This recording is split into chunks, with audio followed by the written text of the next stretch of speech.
going to be talking about is anthropomorphic interfaces, also known as virtual agents, intelligent virtual agents, virtual humans. They go by lots of different names dubbed by different researchers.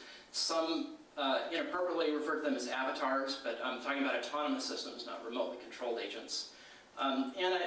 They've had maybe a bad rap over the years with Microsoft Office Assistant and other kinds of agents like that, maybe not having the best impression on users.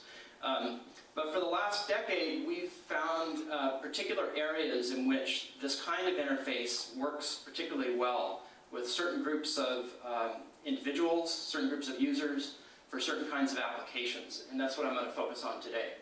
As for these particular kinds of problems, you might still consider anthropomorphic interfaces as a way of reaching certain classes of individuals.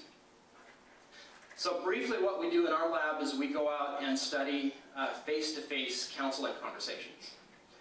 And since we work mostly in healthcare, that means we go out and look at doctors talking to patients, nurses talking to patients, therapists talking to patients.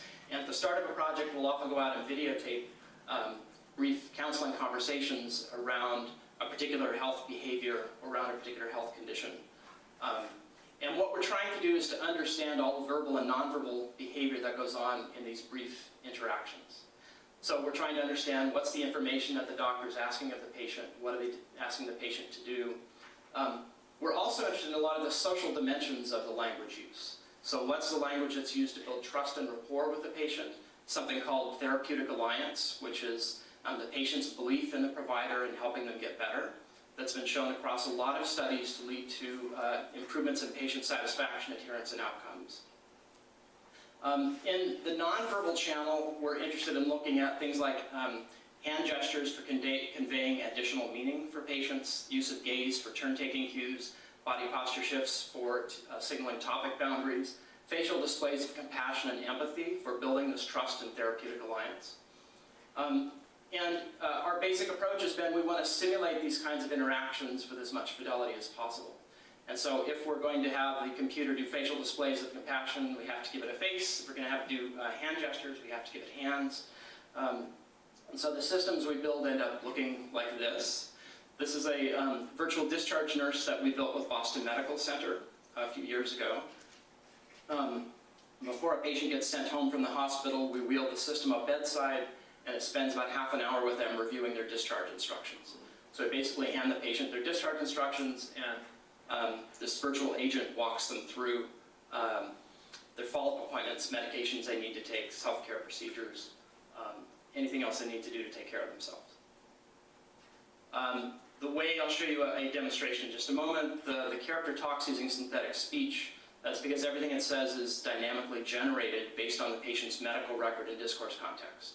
So it's all, there's a dialogue engine that's dynamically generating all the language. Also, the character is doing synchronized animated nonverbal behavior, as we observed in the patient-provider interactions. When it's the patient's turn to say something, for the most part, we have them touch an option of a multiple choice menu that's updated at each point in the conversation. So we tell them the kinds of things that they can say, and they pick it off a list. And I'm happy to talk at length about why we came to that design point, but it's basically for reliability purposes. Okay, so I'm going to show you a video clip of the first 3 minutes of this half-hour-long conversation, just so you get a feel of what we're doing. These animations are relatively crude relative to maybe a Pixar movie for sure, but they sort of get the basic concepts and information across.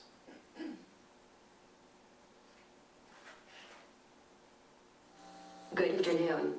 My name is Elizabeth, and I am here to help you with the discharge process here at Boston Medical Center. You're John, is that right? It is great to meet you, John.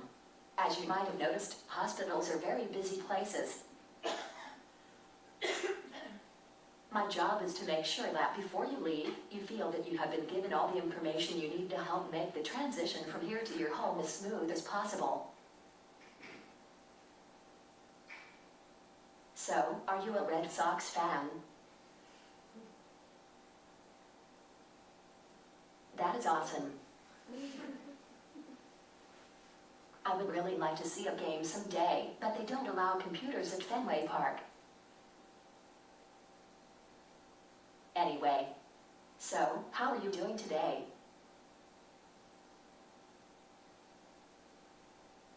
That is too bad. Tell me more about how you are feeling. I am sorry to hear that. I bet that it is hard to feel sick, and it is not fun to be in the hospital. I hope you begin to feel better soon.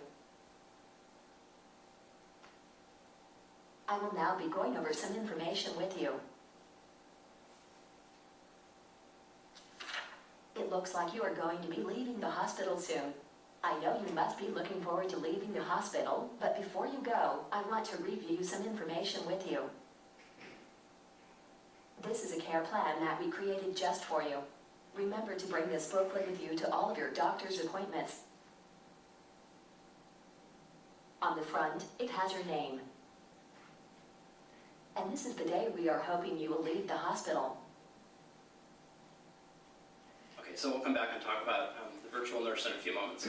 What I'd like to focus on this evening is a series of studies that we've done over the last several years that sort of highlight the situations in which this kind of interface might be more efficacious to use compared to more conventional kinds of interfaces. Perhaps to give you a new kind of medium that you might be able to use in certain situations. So the claims I want to make, first of all, that this kind of interface is particularly appropriate for individuals with low reading computer or domain literacy. In the health area, domain literacy referred to as health literacy. So it's the individual's ability to find, read, process, and act on written health information like discharge instructions or prescription labels. Secondly, that social interfaces may be more acceptable than human professionals, especially for these populations in certain settings, and here I'm referring to doctors and nurses. And then finally, by using social interfaces, it gives us access to more channels of communication, more cues that these systems can use to build a sense of trust and therapeutic alliance that would otherwise be difficult or impossible to do. Okay, so let me talk about the first one. So this is a study we did funded by National Cancer Institute. It's an ongoing project, but this work was done about 3 years ago now. And the thing we're focusing on is clinical trials for cancer patients. So it turns out that 85% of cancer patients don't know that there are clinical trials that they're eligible for. Lots of clinical trials go without having their quotas filled for the number of people they're looking for, often because they're looking for people with very specialized health conditions. And these problems are exacerbated for disadvantaged populations who perhaps don't have access to information technology that would help them find clinical trials. So in response to these problems, the National Cancer Institute, as well as several other organizations, have built web-based search engines to let you find clinical trials that you want to enroll in. So this is one on the NCI website. If you go to cancer.gov, there's a link right on the front page to go to their search engine. I think it's something like 40,000 national clinical trials that are indexed. And it's a pretty standard keyword and facet-based search engine. So you basically click the kinds of cancer that you have, you enter some keywords, where you live, other preference information, and then it gives you a list of hits. And interestingly, they have a doctor view and a patient view, which don't change things very much. When you pull up a protocol and actually read the text, it's similarly incomprehensible, whether it's for the doctor or the patient. But anyway, so this is what we were starting with. So at the start of our project, we just wanted to see how usable was this. So we did some basic usability studies. And so we came up with some standardized tasks that the students in our lab felt were relatively simple to do, at least for them. It took them, less than a minute to do most of these things. And for the folks we brought into our lab, which we recruited from around the Northeastern campus in this area, for the 3 standardized tasks that we gave them, on average, they found less than 1 that they declared that they had matched the criteria. When we actually checked to see if they met the criteria that we had given them, they found closer to 0.5, and they weren't very satisfied with the experience. But what was more interesting to us is when we stratified these participants by health literacy. So health literacy, again, is this ability to find and act on written medical information, Nationally, I think it's 90 million Americans have inadequate health literacy based on standardized tests. It's about a third of the adults in the U.S. Have issues reading and following written medical instructions. And in certain minority populations, such as the population of Boston Medical Center, it's closer to half. So in the studies we've done over there, it's been about 40 to 50% of the patients there have low health literacy. And there's been many, many studies showing that patients with inadequate health literacy have much worse health outcomes because basically they don't know how to take care of themselves. They have difficulty obtaining and acting on medical information to know what to do. Okay, so with that said, we went back to our usability study and split our patients by high and low health literacy. And as you might guess, those with health literacy did significantly worse on all of our usability metrics and also on satisfaction compared to those with high health literacy. So basically this web search engine that perhaps was trying to broaden inclusivity into clinical trials was actually not working for the intended population. So as the next part of our work, we thought about, okay, what if we recast the whole search experience? There's been a number of studies showing that for folks with low computer literacy, that the basic concept of iterative keyword-based search is just beyond them. They don't understand that when you put in keywords that you can refine your answer to try and get better results. So we thought, what if we presented this whole thing as a conversation to users? In that we would first talk to them about what was going on in this overall process. I'm going to help you find a clinical trial. I'm going to interview you extensively about what your preferences are, what your needs are. And then, only after I have all the information I need, I'm not going to give you a hit list, but I'm going to give you what I think is the one best trial that meets your needs. And I'm going to explain that to you in sort of layers of complexity. Simplifying the text as much as possible, reading as much of it as I can to you, offering embedded tutorials to give you background concepts on what does randomization mean, what does voluntariness mean, what are these different drug names that you're seeing in the protocol. So trying to scaffold the whole process as much as possible. So, as you might guess, what we ended up with was a conversational agent that was an alternative front end to the NCI clinical trials database. So I'll show you a little bit of what this interaction looks like.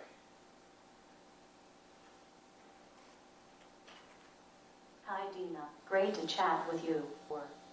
First, let us double check that you are able to participate in it. Here are the requirements. Do you think you are eligible?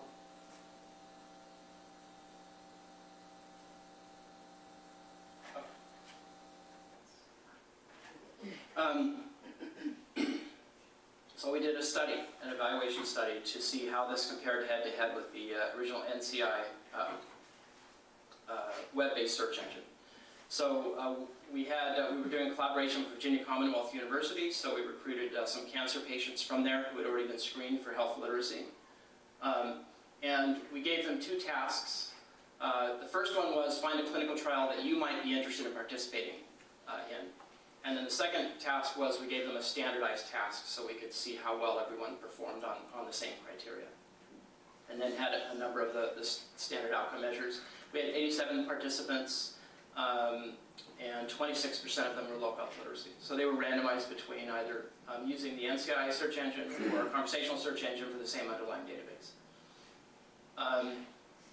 Okay, so success rate, this is patients who said they found a trial that met their criteria without checking.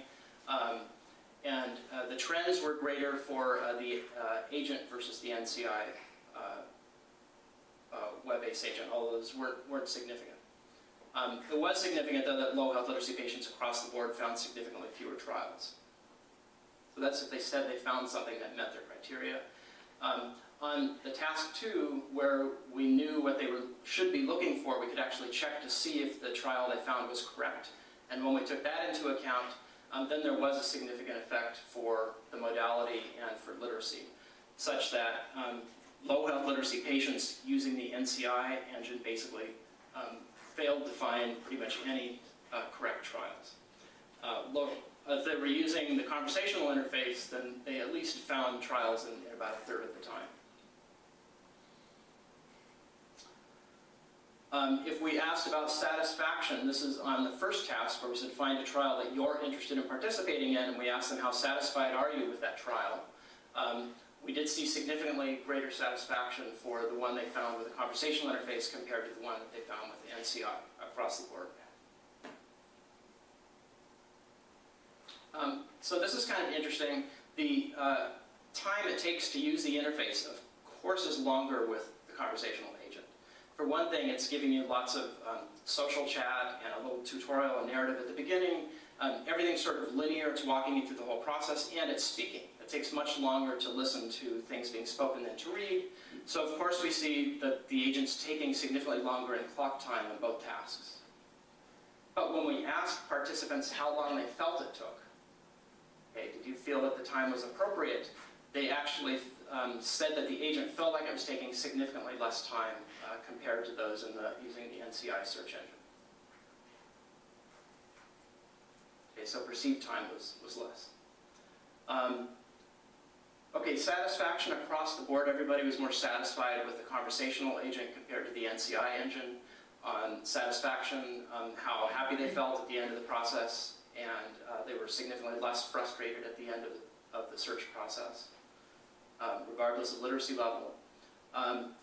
We also saw an interaction effect with literacy, though, in that people were significantly, with low health literacy, were significantly, had higher levels of satisfaction compared to those who use the NCI search engine. All right. And if we asked, how much pressure did you feel? Did you feel coerced in any way to sign up for a clinical trial? Where we saw the most significant effects were, again, low health literacy participants who were using the NCI, the standard search engine. Perhaps they felt confused using this and felt that it was coercing them in some way. Okay, so anyway, that's one data point we have in which we tried to build something that was a different kind of interface for individuals with low health literacy in this particular situation. Another thread of work we had in which we were looking at designing conversational interfaces for folks with low computer literacy was some work we did with a virtual exercise coach. So this is in collaboration with the geriatrics clinic at Boston Medical Center. We designed a virtual coach to try and get older adults to do some more walking. We took a touchscreen computer out to their home for 2 months at a time and had them have daily conversations with it to try and get them to exercise more. And in this group, we had a significant portion of them who did not use computers, who said they'd never used a computer before. So those randomized into the conversational group, half of them had never touched a computer. So even though we had low levels of computer use, they all found it very easy to use, so high ratings on ease of use, very high ratings of satisfaction and desire to continue at the end of the 2 months, and high trust in the character and liking of the character. And lots of good quotes about how much they enjoyed this kind of interaction. So older adults seem to particularly like the social dimensions of the interaction. They liked having the daily chats with the character in addition to just talking about their exercise. But we also heard things like this, I'm rarely typing in my words because I'm not too familiar with computers. So folks who have low computer literacy still feel comfortable when you put something in front of them that looks and feels like a face-to-face conversation. We also happened to double the amount of walking they were doing compared to a pedometer-only control group. And on the basis of this, we received a grant from the National Institute on Aging to scale this up to a larger scale clinical trial with 260 participants over a year duration. So this is also the geriatrics clinic at Boston Medical Center. So we gave all the participants pedometers. We randomized half of them to take home a tablet for 2 months to have a daily conversation with an exercise coach. And then after the 2 months, they brought the tablets back, and every time they come into the clinic for a regularly scheduled appointment, they would have a maintenance conversation with the character on a kiosk in the waiting room. So in this system, at the end of the 2 months, there were significant differences. So the 2 lines on the top are intervention groups, and the bottom 2 lines are control groups stratified by health literacy. At the end of 12 months, there were still differences, but significance washed out due to attrition. But what was interesting is when we looked at satisfaction ratings, we saw higher levels of satisfaction among participants with low health literacy. So the low literacy participants really enjoyed the experience much more compared to high literacy folks. So on ratings of satisfaction, ease of use, desire to continue, liking of the character, and so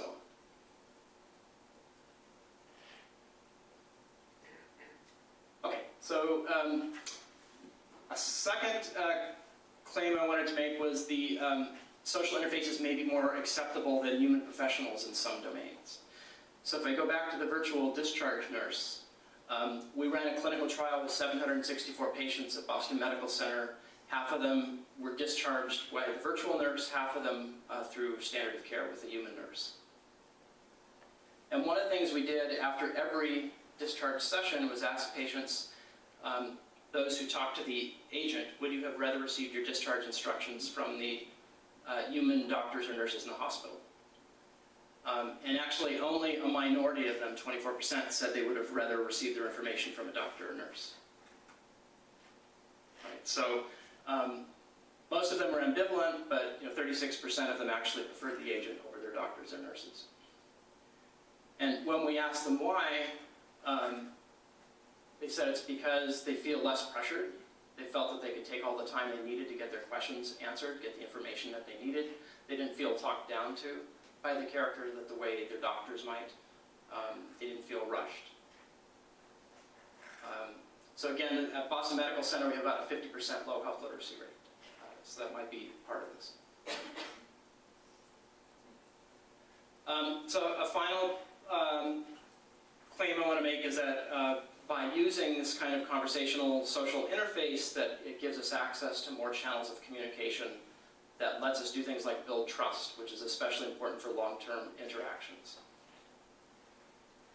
One of the earlier studies we did in this area is just simply comparing an animated character talking to patients about their health versus a static picture of a character versus a text-only interface, with keeping all the content the same.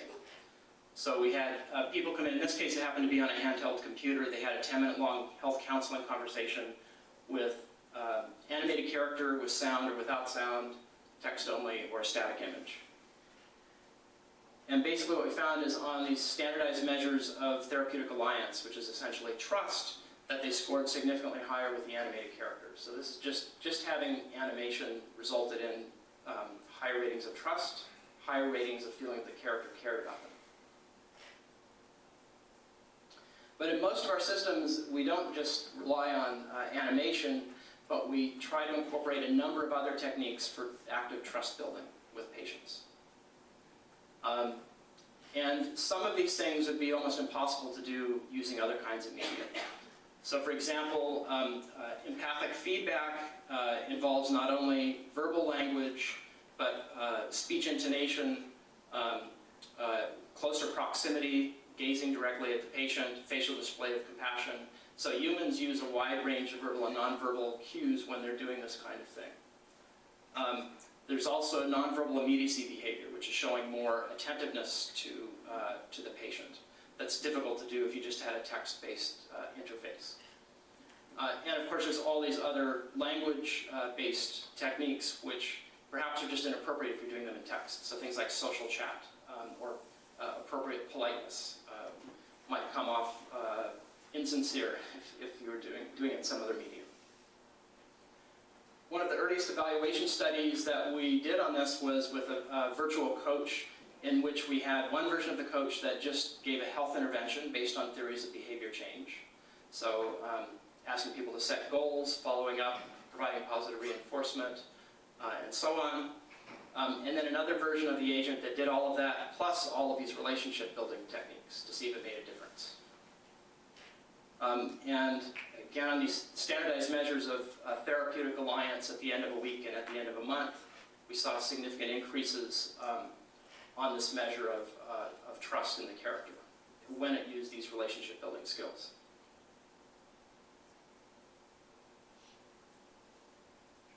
Another project in which we looked at these relationship building behaviors by an agent was this with ProChange, which is a company that's affiliated with the Cancer Prevention Research Center at University of Rhode Island. So they build health behavior change interventions. It's Prochaska's lab and company. So we started with a web-based product that they had that would interview people about their health behavior and their health intentions, and then provide them with tailored text-based information on what they should be doing to change their health behavior. In this case, we were looking at exercise promotion and UV avoidance as cancer risk factor reduction. So we took their system, which was a year-long intervention, and we ran a study in which we compared this to the same interface with conversational agents that basically acted as hosts to the site. So it would greet the participant, it would describe what the site did, and basically take them to the web page when it was time to do their evaluations and try and explain information on the site. What we found is over the course of a year that people were logging in 3 times more frequently when it had the character guides on the site compared to just the website alone. Although in this case, at the end of the year, there were not significant differences in health outcomes.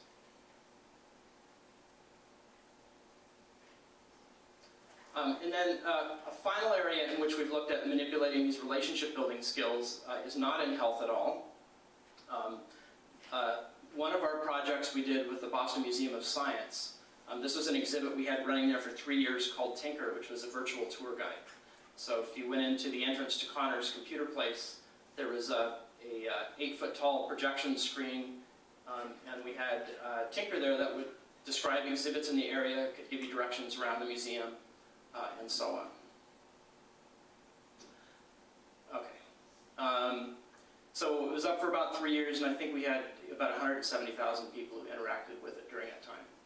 And one of the unique things about this is we had a biometric hand reader that you would put your hand in when you talk to the character, so that if you went to look at an exhibit and came back, it would recognize you and continue the conversation. So how did you like the planetarium show? And continue the conversation from that point. So we did a study in which we randomized people to either have a relational version of Tinker that used all of these relationship building skills, or just a factual version of Tinker that talked to them just about exhibits and directions and so on. So over the 2 years that we ran the study, we had 1,600 people who agreed to participate in the study. And we saw significantly higher satisfaction with the relational version of Tinker versus the factual version of Tinker. Liking was greater, felt closeness of the relationship was greater, felt the Tinker was more like a person, as you would expect. Desire to continue interacting with Tinker in the future was greater. They spent significantly longer, this turned out to be key, at the exhibit. So one thing they worry about in the museum is just keeping people at an exhibit, especially kids, for more than 30 seconds. If you watch kids in the museum, they go and bang on an exhibit for a few seconds and then run off to the next one. So how can we have some stickiness for people at exhibits so they might actually learn something? So they stayed at the exhibit significantly longer when it used these relationship building skills. And we knew when they were coming back, when visitors were coming back, and they had more sessions, more returns when Tinker was using these skills. And we also gave them a knowledge test at the end to see if they learned anything from their interaction. So we saw significantly greater learning on the knowledge test in the relational version of Tinker. This is how much they felt they learned, and then the actual knowledge test outcomes. And what was interesting is we had enough data to do a mediation test. It turned out that engagement was actually mediating the effective learning. So using these relationship building skills got people to stay there longer because they liked it more. And because they stayed there longer, they learned more.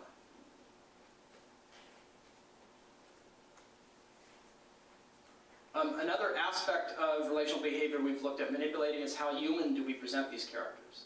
So you might think it's deceitful if a virtual coach starts talking to you about its family and its spouse and you know, where it grew up and this kind of thing. But maybe some people would like that. We had a lot of our participants in our earlier studies say that they wanted to learn more about the character after talking to it for several months. So we did a study in which we had backstories written for one of our virtual coaches, and we manipulated whether it told these stories about itself, its own childhood and where it grew up, or it would tell the same stories about somebody else that it worked with. So the only manipulation was first person versus third person. So controlled for the content of the stories, the interestingness of the stories, and so on. So what we found is self-reported enjoyment was significantly greater when the character told backstories about itself compared to about somebody else. People did not feel that it was being deceitful, didn't feel that it was being dishonest. And when we looked at actual engagements, that is, how often are they logging in and checking in with the coach over time, it's significantly greater when the coach is telling backstories about itself compared to somebody else. So every other aspect of the system is the same. That's the only thing we're changing.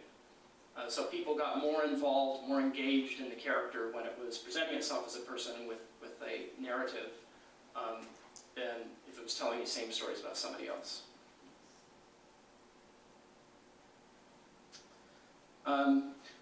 We've also looked at if you're talking to a virtual coach and it asks you to self-report information about yourself. If we do this with the coach or with a web form, does it make a difference? So in this case, we were at the end of a conversation with a coach. She would walk off the screen and present you with a web form and say, so can you estimate how many minutes of walking you did yesterday? Or she would ask you verbally. And people were wearing pedometers, so we had some objective measure to compare their self-report to. So what we found was a few interesting things. We've seen this many times before. The more people walk, the more likely they were to log in. Okay? They don't want to report failure. So there's some sense of accountability to the system. But what we found is that this contingency decreased over time if we asked people in text, and increased over time if they were reporting to the agent. And when we compared their self-report to the objective measure of the pedometer, they were actually significantly more accurate when they were reporting to the agent compared to text forms. Okay, so that's, how long do we have? Where are we at? Another 20 minutes, okay. So I was just going to talk very briefly about some of the current projects that we have going on, and then happy to open this up to questioning. I haven't talked at all about the technology underlying these systems, the dialogue engines or animation systems, and I'm happy to talk about that afterwards. But just briefly to give you a feeling for the range of projects that we're working on, we mostly work with clinical institutions and funding from NIH. So we have a clinical trial going on right now on breastfeeding promotion. That's a 6-month longitudinal intervention to try and get women to follow the CDC recommendations of 6 months of exclusive breastfeeding. So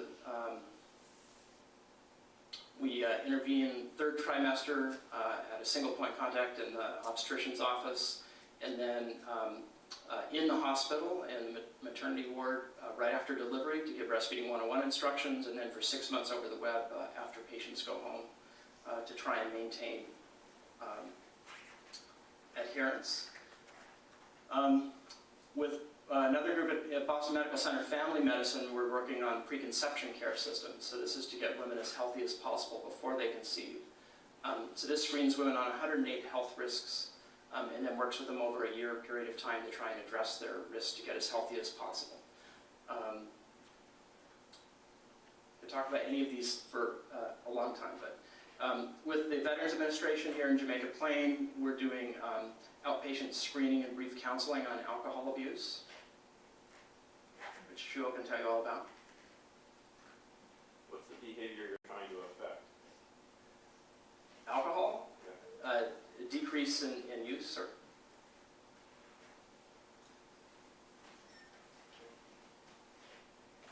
I mean, it's not.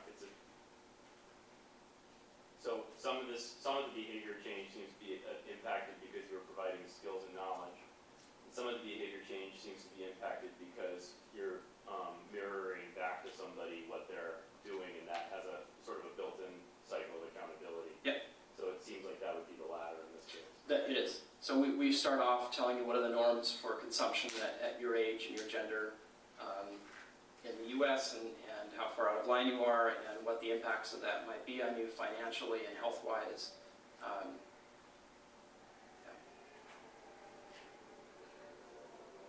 We have several projects going on to do linguistic and cultural tailoring of our health counseling systems. So this is with Stanford University to do exercise promotion for Latino older adults that we're rolling out to a number of community centers there. That talks to patients in English or Spanish and is tailored to the Latino community. And this is a system we just deployed at a hospital in Shanghai for doing cardiovascular risk health promotion.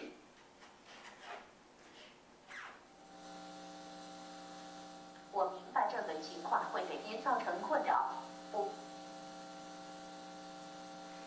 Anyway, okay, and we're just starting a project with the BU School of Public Health on assistive technologies for individuals with spinal cord injury to promote self-care management.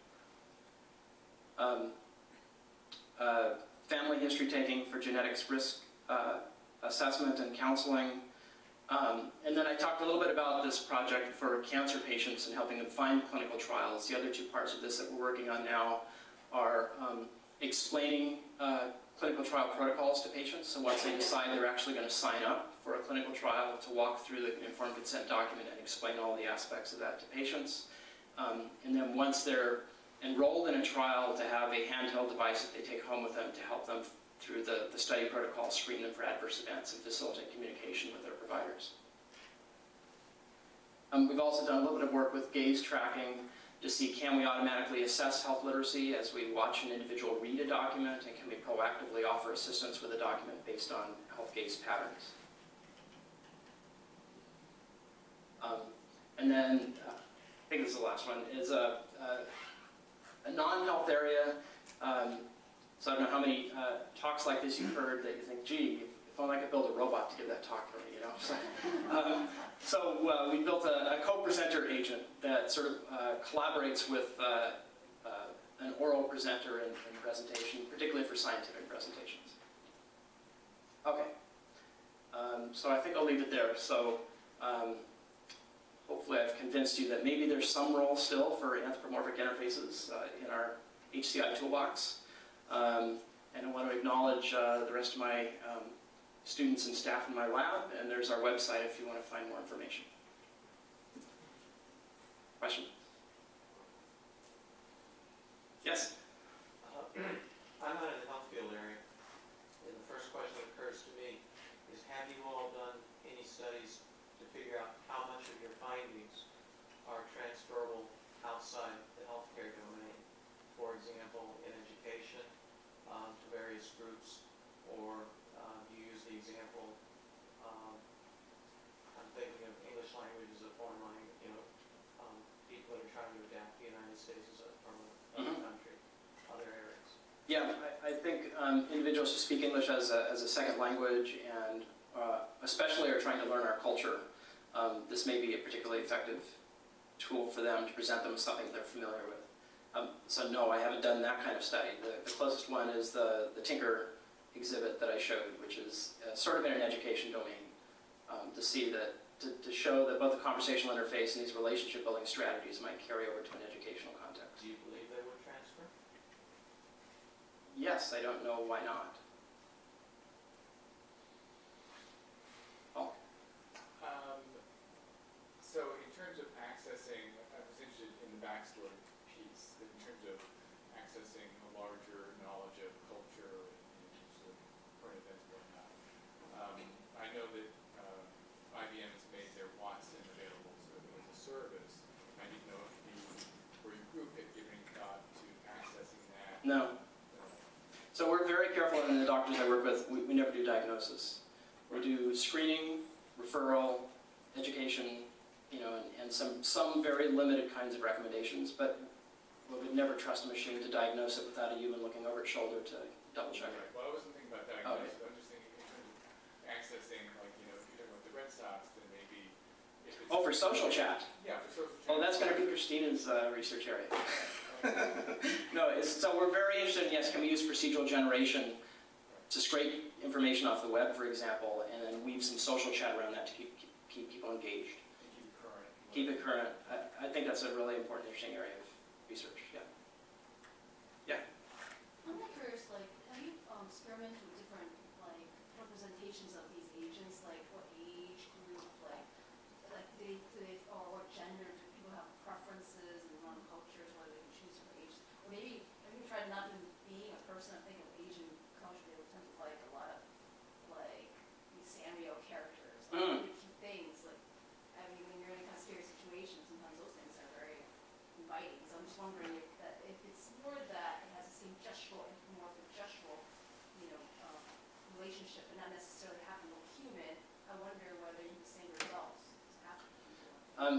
So, okay, so for every health intervention we do a lot of pre-testing with our user populations to make sure we come up with characters that are as acceptable as possible.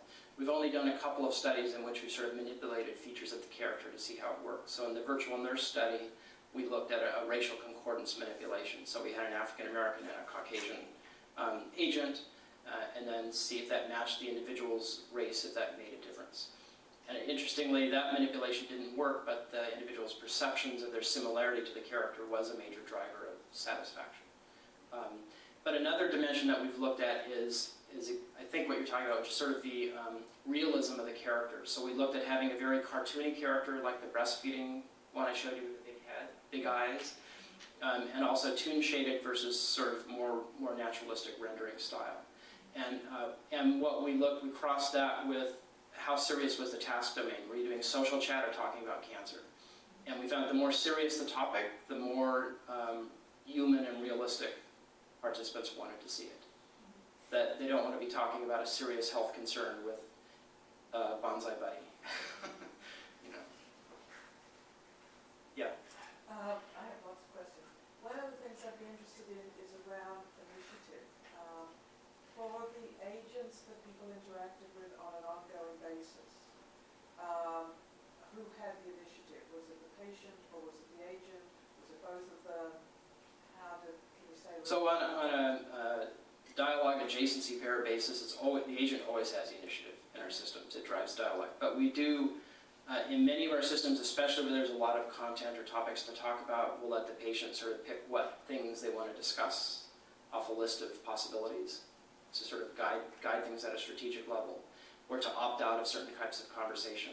But they're sort of pre-planned points at which we allow the patient to have initiative. And the reason we do that, and also the reason we don't do unconstrained text, natural language input, is for reliability. That we don't want to miss. We want to make sure that we can validate everything the character says in every context for a health intervention. That we don't have uncharted paths in the system that we don't know what's going to happen when we go there. We also don't want to misunderstand what the patient's trying to tell us. Can you go back to the slide that had, it sort of surveyed kind of the variables that you guys were looking at any given time? It sort of looked at, You mean like the different two columns, social behaviors? Okay, I'll see if I can find it. I mean, not that your team isn't engaging. I mean, they're all very photogenic. Even if they're static, they're great. I think this one. Yeah. That's a lot of things to consider. Yeah. There's a lot of moving parts there. Yeah. I could imagine that just multiple iterations of everything you guys do, you're constantly sort of looking at the multiple layers of Yes. different features. And, you know, the inflection points on, so like what's motivating, if that's sort of the role with regard to alcohol or exercise, you know, like what types of feedback, what are the points that sort of maximize value? With regard to skills and knowledge, you know, how to break things down, you know, the structure of things. So I guess my question is, what kinds of, it just seems like vast literature and insights you have to kind of draw from. I guess what, if you could abstract on what principles or things that you've sort of gained that are things that are sort of sticky that are saying, yeah, that was a really, that's a principle that is broadly applicable now with regard to, you know, motivation we discovered, you know, like a success story or by virtue of like a really bad failure, really, you know, classic error. Well, so the number one complaint in all of our systems, our longitudinal systems, is repetitiveness, which is something we're constantly pushing on. Even if we vary the topics every day, we vary the surface features of the language every day. We try to vary the visuals and you know what's behind the character. At some point, the interaction starts to feel robotic to people, and so that's a continuing research topic for us. Is how do we keep it fresh to keep people engaged? I don't know if that quite gets at what you're saying, but yeah, no, just lessons like some of the. That's one of our main things that we're always, even at the micro level in conversations, as we script dialogue out, to make sure that things are, we give the patient lots of opportunities for feedback and interaction and clarification as the dialogue goes along.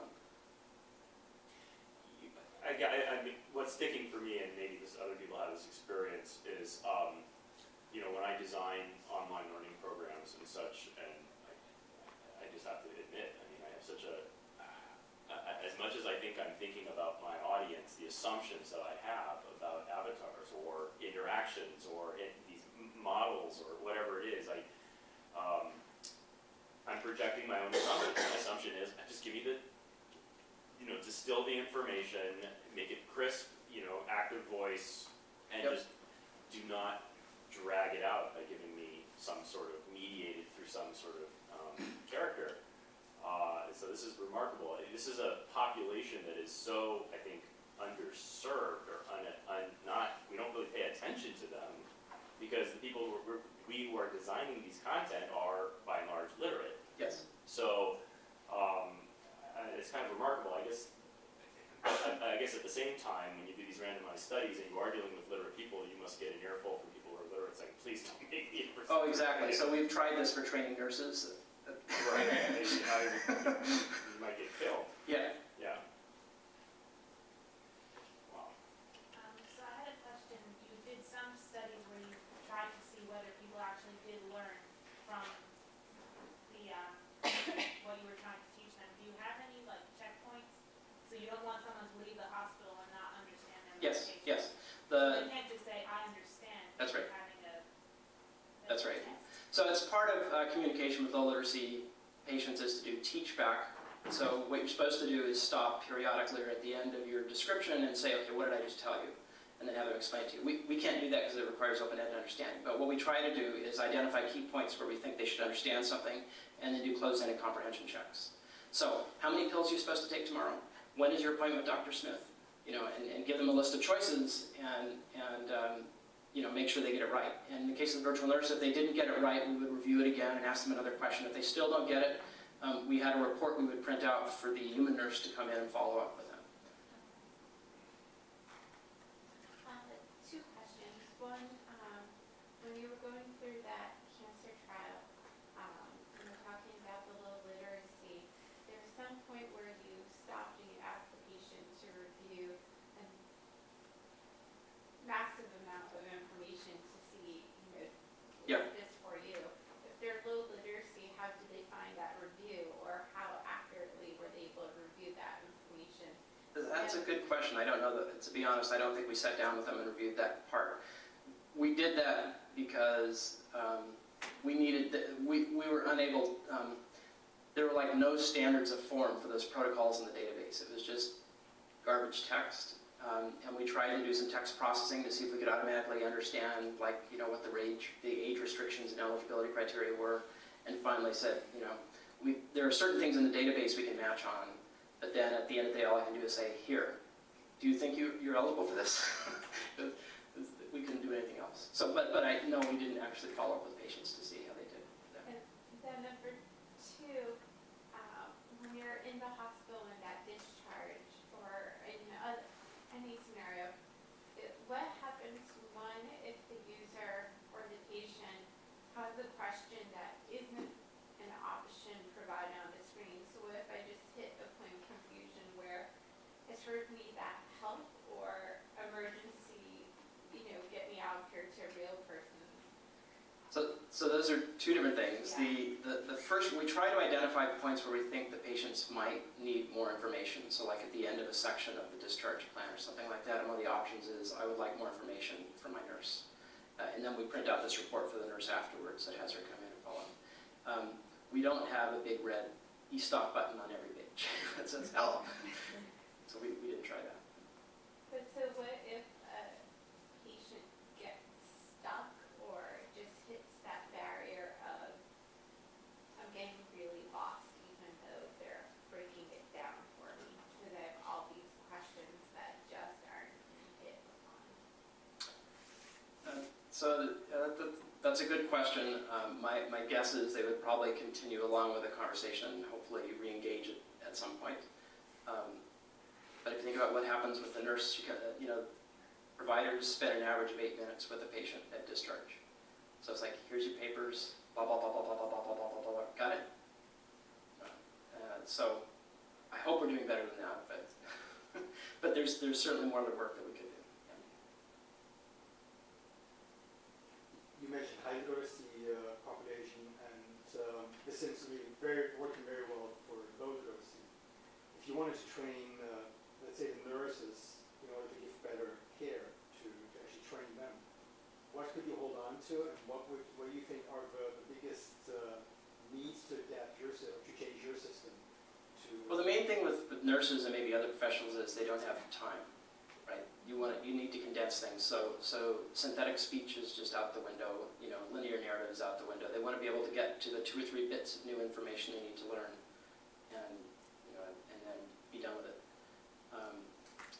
So I'm not even sure. There is one interesting study we did with nurses in that when we introduced the virtual nurse, we anticipated some pushback. And so when we did the in-service briefings of the nurses, we did a randomized sub-study of the in-services, and one batch of the nurses got PowerPoint presentations, and the other batch of the nurses sat down with the system, and we had the character do some trust building with the nurses, and we showed that we used the technology acceptance model measures, and showed that we had significantly greater uptake in that situation. So if they can take the time, I think it can have some effect. But if you're just trying to convey some educational information, I think you have to really carefully balance how you do it. Can I just do a little postscript on that? Yeah. There's an old result in team training that says that a lot of the kind of things that you can really reliably teach in a simulation context are things like, what do I do now versus when he does that, or I got to get him to come over here.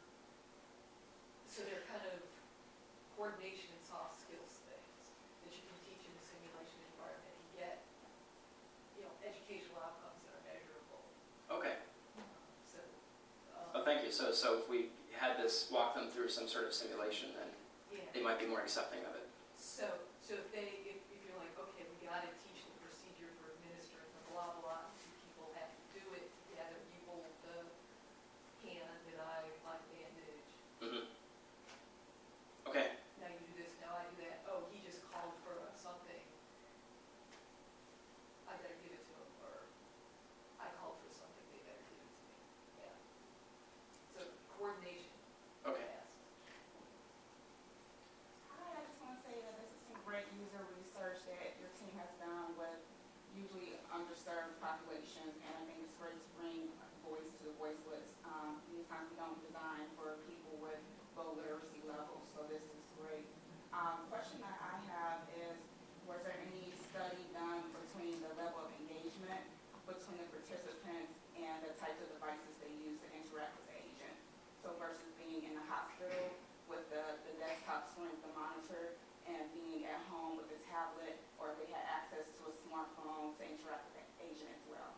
I've not done direct comparisons, but anecdotally I can tell you, when the nurse wheels this thing into the hospital bed and says, I'd like you to have this conversation, they had 100% uptake. And patients just did it because they felt it was part of their care, and the nurse was condoning it.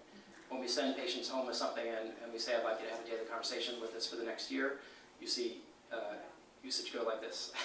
I wonder if the engagement would increase if it was a phone versus a tablet. Maybe. I mean, we did some studies with PDAs and saw similar kinds of drop-off. Okay. I think there's still some issues there. I don't know what about being a phone, except the fact maybe that you're carrying it with you all the time, and yeah. I have another question about, or a big question about the level of effort to build one of these.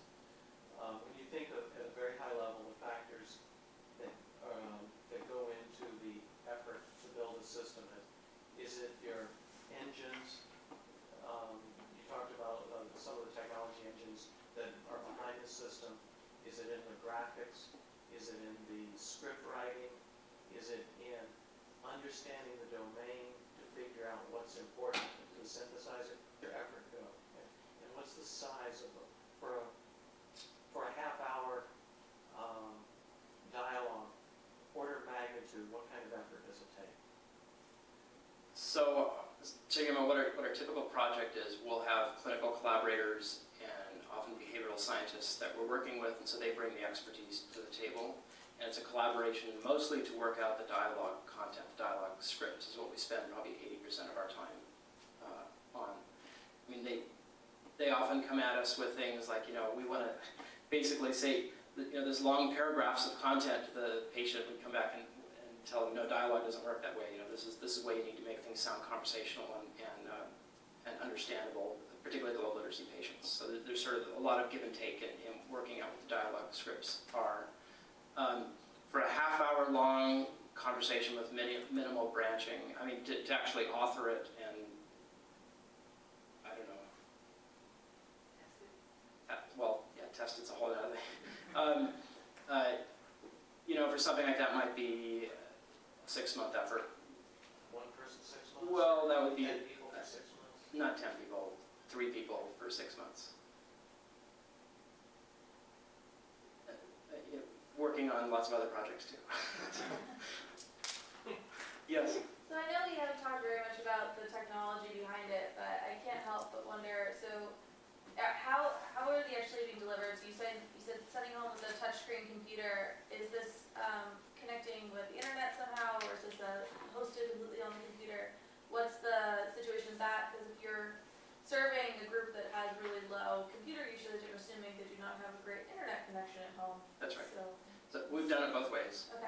And for many of our health interventions, especially for low literacy people, we want to send them home with a dedicated use device that's self-contained. And they come back at the end of the intervention like it's a cane or, you know, some medical device. But we also have done things over the web as web-based interfaces. We've also done client-server, but for more high literacy populations where we give them a little piece of software to install on their computer and then it connects to our server. Yeah. Can you expound on the sociolinguistics politeness theory? I think Brown and Levinson. Brown and Levinson politeness theory, yeah. So that's interesting. It's one of the language phenomena that's been tested across many different languages and cultures, and basically says that the nature of your relationship changes the directness of your language for any given request that you make. So if I ask you for, if I'm asking somebody to borrow $5, I'll make that request in a very different way if it's a stranger on the street versus a friend versus my spouse. So that's in levels of closeness. There's also a degree of power. So I'll ask my boss differently than I would a colleague if I know them both the same. And the ways in which that indirectness plays out in language is pretty regular across languages as well. So there's indirect requests and off-record requests. I highly recommend the book. You've been very focused on these characters. I'm just wondering though if you considered mixing the media in different ways. So, for example, graphic novel as a medium, or any, you know, just as a video, or, you know, somehow mixing the media in addition to the Well, generated, you know, the dialogue. So the vast majority of our systems are, it's a character doing the primary narrative, but with other media that it might bring in, as somebody might with a PowerPoint presentation, or they might show video clips, or we might take them to a web page to do something like that. But you're talking about sort of flipping it and embedding the character maybe in some other kind of potentially, media. yeah. So I've had one of our students who's just getting ready to graduate who's looked at doing interactive visual novels as a mechanism for health behavior change. But it's not using an animated character, it's just using sort of an online cartoon book that's dynamically tailored to the conversation or the interaction that you're having with it. Other than that, I don't think we've... Is that person here? No. Oh. His defense is about in 2 weeks. So you can come here and talk. Because the Army did a really interesting project. They got a lot of, I don't know if you're familiar with it, but they use sort of interactive graphic novel to teach like young lieutenants on how to sort of interact in Afghanistan. Oh, okay. And it was Haji Kamal, I think was the name of it. Fabulous. And was it actually sort of dynamically tailored, or was it just? Yeah, you'd go through the graphic novel, and then you'd come to a decision point. You'd have like your sergeant giving you one piece of advice, and a different person giving you a different piece of advice about how to interact with the tribal elder. You're sitting down, and it's fully graphic novel. It's a very rich kind of like look, so you can do different, points. It's not just sort of flat. Visually it was engaging, and then you could choose how you want to respond, and then it would unfold from there. Okay. And we sort of take as our departure, we go out with video cameras and watch doctors and nurses talking to patients, and then we just sort of build that. So we haven't explored too many other formats like that. When you try for empathic listening, and you're saying you're watching doctors and patients, and yet there's an awful lot in the media of how poorly Yes, doctors do this. ideally. And also we try to, of course, find good role models, and we also go to the literature and see how it should be done. But you're right, they don't, by and large, do it very well. And would it be social workers or psychotherapists, or, I can see if you're trying to model some kind of cartoon into an empathic listener, who's the model? How do you find, like Diogenes, how do you find the truly empathic listener, and what are those behaviors? Because these things, I'm certainly not the consumer for any of these things. I can't take the voice robots when I call a corporation. I do whatever I can to break out of it. And it's not always successful. Yeah. But I'm interested in concept. And I'm sort of wishing you could get Pixar. I guess they require too much memory.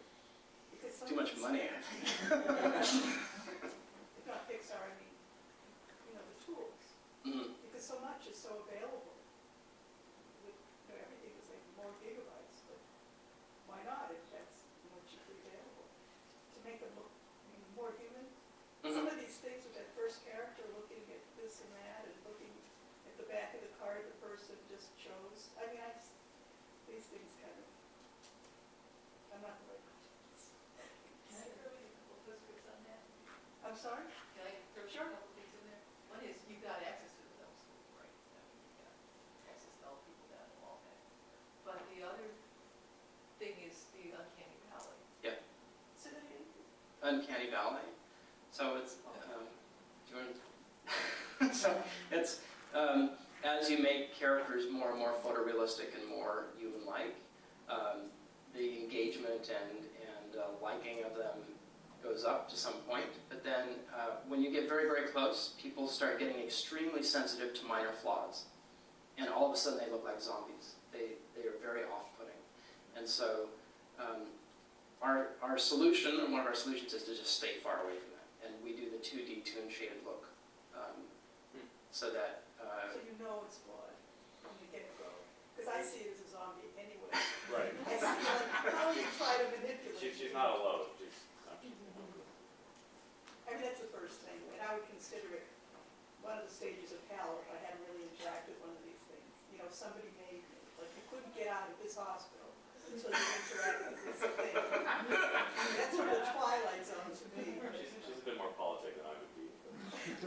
Well, the politics, thank you very much. I think I'm digging a I hole. think also, instead of like maybe having one perfect agent, I think that research says that it's going to like people that mirror their speech patterns and even the speed at which they speak.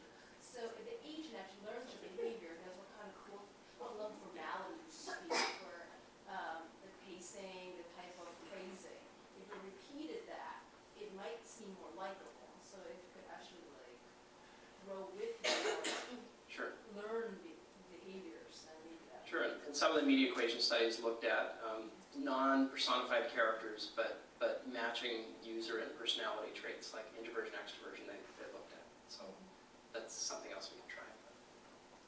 Have there been any studies that have just had the audio without the visual? So over at Boston Medical Center, Rob Friedman's group has for 30 years done IVR-based health interventions. So, telephone-based dialogue interventions, and showing similar results to what I've shown. I have to, have you at all, as a literary where did this become a possibility? What gave you access to the idea, like, you know what, there may be a whole population that may not be turned off the way a lot of my colleagues or peer group is? So actually, the big eye-opener for me is after I finished the media lab, I went to BU School of Medicine for a couple of years, and was trying to decide what sort of populations should I, and what sort of health conditions should I explore with this kind of technology. And I thought the geriatrics clinic was an interesting place to try because of chronic diseases and all of the issues of aging. And we really didn't, neither I nor the geriatricians knew how they would respond to this. They were, I think, expecting them to just flat out not use it and reject it. But we found that they really liked the social part. I mean, a lot of them would like to sit there and chat with the thing all day about, the family and the weather and, Wow. yeah. Have you compared, to those studies where you gave them a device to take home and it was interacting with a virtual person?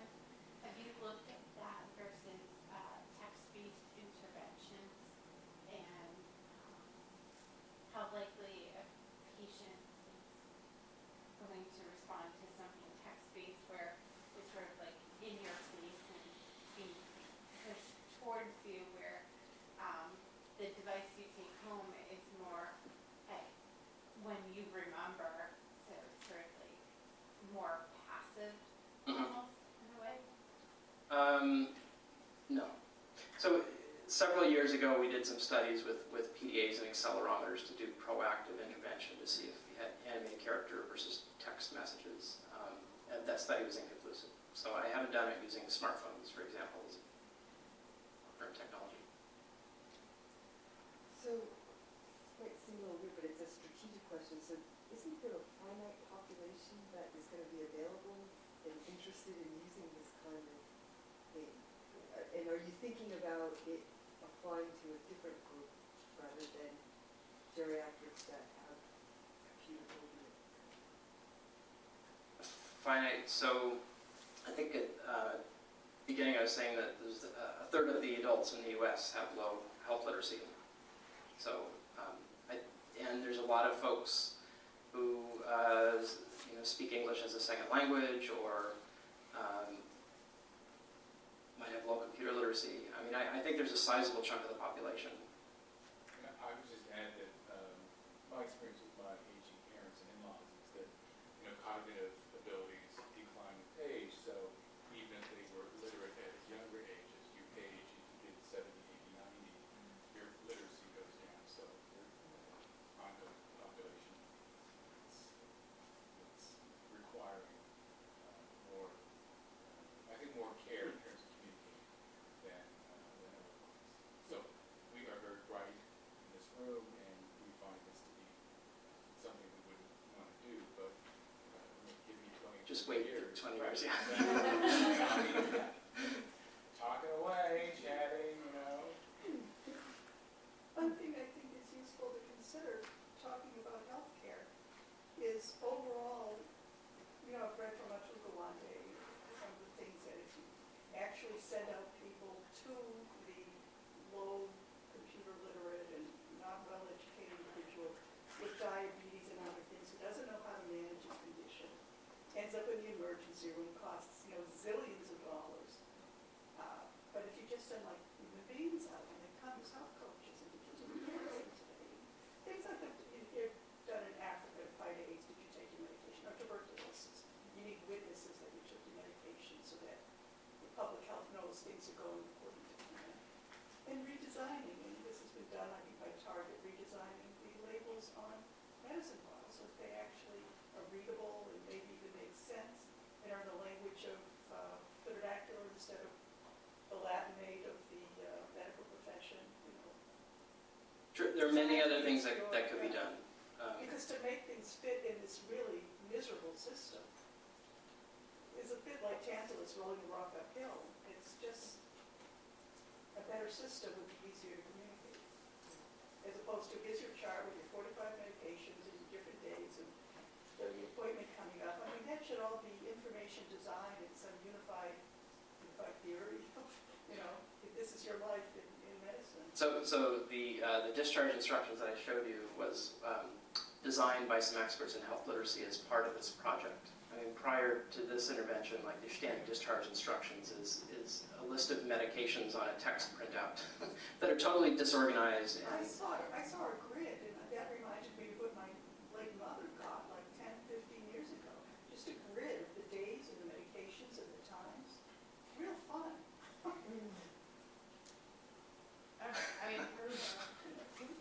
I take care of elderly grandparents in their 90s. I would say she would probably prefer this over to people.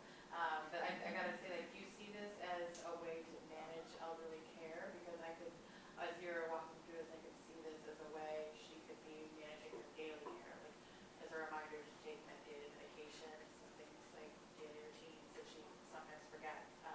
Because it is true, like as you get older, you forget things that you normally would remember. Like we find this maybe silly for us, right?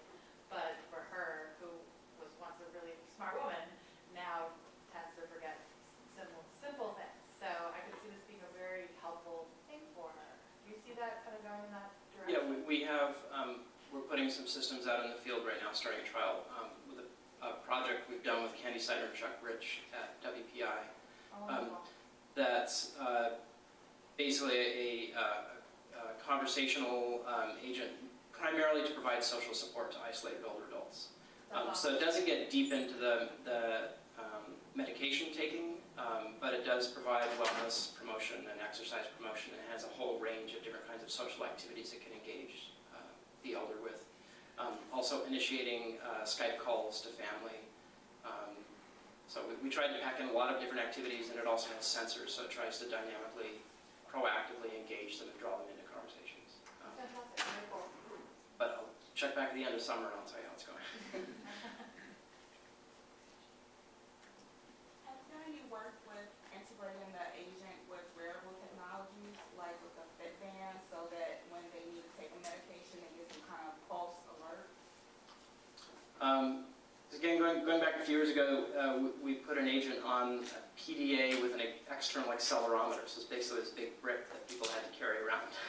But no, since then we have not. Oh, and all of our exercise coaches use digital pedometers and upload the data from them.